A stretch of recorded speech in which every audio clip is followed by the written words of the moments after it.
kalau sekarang setelah Jaksa Agung di era Prabowo melakukan penangkapan, lalu dia ngebacot. Oh kalau saya bisa, saya punya data. Lu ngapain aja lu bro selama ini gitu loh. Itu Ahok ngapain aja Pak Darmadi, ya? Padahal Ahok itu menikmati loh penghasilan puluhan miliar jadi komut Pertamina.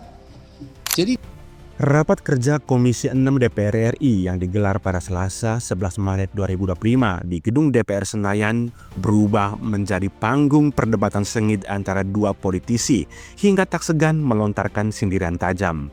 Wakil Ketua Komisi 6 DPR RI dari fraksi Partai Gerindra, Andre Rosiade, dan anggota Komisi 6 DPR fraksi PDIP, Rieke Diah Pitaloka, saling adu argumen panas terkait kasus korupsi minyak mentah Pertamina yang turut menyebut nama mantan Komisaris Utama Basuki Cahayapurnama alias Ahok. Semua berawal ketika Andre Rosiade dengan berani melontarkan kritik pedas terhadap Ahok yang disebutnya banyak bacot terkait pengawasan di Pertamina. Andre menuduh Ahok sewaktu menjabat sebagai Komisaris Utama Pertamina periode 2019 hingga 2024 itu hanya menikmati fasilitas mewah dan gaji fantastis tanpa melakukan tindakan nyata untuk memberantas korupsi di perusahaan BUMN itu. Pernyataan tersebut langsung memancing reaksi dari Rieke Diah Pitaloka yang membela rekan separtainya di PDIP. Simak selengkapnya. Jadi saat kasus berkembang, Pak Simon dan teman-teman Pertamina, itu saya bangun tidur tanggal 1 Maret. Tiba-tiba rame di medsos. Ya rame di medsos, saya di Instagram saya itu diserang ribuan buzzernya Ahok. Ya, buzzernya Ahok, saya lihat kenapa saya diserang sama buzzernya Ahok, temannya Pak Darmadi ini gitu loh. Iya, buzzernya banyak 0. Kalau Ahok ini akunnya rata-ratanya postingannya 0, followernya 0 gitu loh. Saya screenshot Pak. Jadi kalau di proses hukum saya bisa buktikan nanti. Jadi itu buzzer Ahok. Nah itu menarik nih, ntar dulu. Menarik, saya kaget kan. Tanggal 1 kenapa? Oh saya lihat ternyata di TikTok rame. Pernyataan saya tanggal 15 Februari yang minta Presiden Jokowi untuk mengganti Ahok. 15 Februari 2020.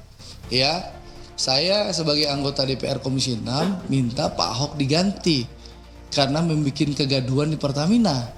Supaya Pak Simon tahu, ya, 15 Februari 2020 saya bicara Ahok diganti. Itu Ahok itu baru 1 kali datang ke kilang Pertamina di Tuban, ya, di Tuban waktu mendampingi Presiden Jokowi datang ke Pertamina. Belum pernah ke kilang-kilang lain. Dan 15 September 2020 itu, ya, Ahok itu belum pernah ke unit hulu. Tanya Pak Kitiko nih. Pak Tiko 2020 jabatan Pak Tiko apa dulu Pak Tiko? Masih di Pertagas. Nih. PHE dulu Pak Taufik ini kan orang hulu. Pernah nggak Pak Ahok itu September 2020 waktu saya? Belum pernah kan? Ke unit dulu belum. Jadi dia hanya banyak omon-omon Pak Darmadi. Ya. Bahkan kenapa saya bilang kegaduhan sebentar Pak. Jadi kegaduhan, contoh Pak Simon punya direktur SDM sama namanya Hersuk. Sebelum Hersuk tuh ada orang tua namanya Pak Kus. Ya. Nah, bapak-bapak ini tahu bagaimana Ahok membentak-bentak tuh orang tua Pak Kus itu, ya.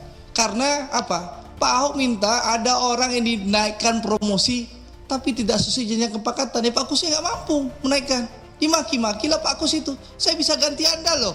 Saya bisa ngomong sama Menteri BUMN. Kok perlu Menteri BUMN nggak setuju? Saya bisa ngomong Presiden. Karena Ahok dulu temannya Presiden Pak. Sakti Mandraguna. Dulu. Jadi meskipun saya minta dicopot, nggak mungkin dicopot. Karena Ahok itu temannya Presiden. Sakti Mandraguna Ahok itu. Prof Darmadi. Pulang keluar dari penjara langsung bisa jadi komut Pertamina. Nah, tapi yang menarik setelah Kejaksaan Agung melakukan penangkapan, membongkar kasus korupsi yang mengagetkan kita semua ya. Kalau itu benar ya, itu mengagetkan kita semua. Saya berpikir malingnya si Sani itu main impor crude aja. Ya, Saya nggak sangka kalau dia nyolong di RON juga, ya. Itu kalau itu terjadi, ya, itu Ahok ngapain aja Pak Darmadi, ya? Padahal Ahok itu menikmati loh penghasilan puluhan miliar jadi komut Pertamina. Jadi dia marah-marah ke Pak Alfian, maki-maki Pak Alfian di ruang rapat, itu ngapain aja, ya? Karena di Ahok itu komisaris utama 2019 sampai 2000 berapa sih terakhirnya? Dia alasannya kan nggak 2024. Bayangin Pak Darmadi puluhan miliar per tahun. Belum lagi rajin main golf gitu loh. Itu fasilitas yang didapatkan Ahok sebagai komut Pertamina. Dan kita tahu di Undang-Undang Persero, ya PT Komut tuh bisa ya melaporkan. Lihat Erick Thohir, Menteri BUMN. Ada kasus Jiwasraya. Dia dapat data, dia datang ke Kejaksaan Agung. Jiwasraya diproses. Asabri, Pak Erick bersama Pak Prabowo punya data. Pak Erick lapor ke Pak Prabowo, Pak ini proses bagaimana? Kata Pak Prabowo, lanjutkan proses hukum Pak Erick. Diproses Asabri. Ahok ngapain selain ngebacot, omon-omon, marah-marah, maki-maki bapak-bapak? Apa yang dilakukannya? Ada nggak dia bawa data ke aparat penegak hukum? Nggak ada kan? Ngapain dipanggil? Kita ngapain ngasih panggung orang yang sudah pensiun, nggak berbuat apa-apa, lalu sekarang setelah Kejaksaan Agung melakukan penegakan hukum, dia mau jadi pahlawan kesiangan. Ya, ini kan pahlawan kesiangan. Untuk apa? Kalau dia punya data, harusnya dia jadi komut, dia bawa datanya ke Kejaksaan Agung, ke KPK atau ke kepolisian. Itu baru kerja pengawasan. Kalau sekarang setelah Jaksa Agung di era Prabowo melakukan penangkapan, lalu dia ngebacot. Oh, kalau saya punya data, lu ngapain aja lu bro selama ini gitu loh. Ini kan orang sudah pensiun, nggak punya panggung politik, memanfaatkan kehebatan Kejaksaan Agung di era Prabowo untuk numpang tenar kembali supaya populer lagi. Gitu loh Pak Darmadi. Ini gaya politisi numpang tenar pansos terhadap kemampuan kinerja Jaksa Agung di bawah era Prabowo Subianto sebagai presiden. Gitu loh. Jadi ini saya ingin menegaskan kepada buzzer-buzzer Ahok ya menurut saya sudah mengganggu sekali. Ribuan akun nggak bodoh, nggak jelas menyerang saya di tanggal 1, 2, 3 Maret.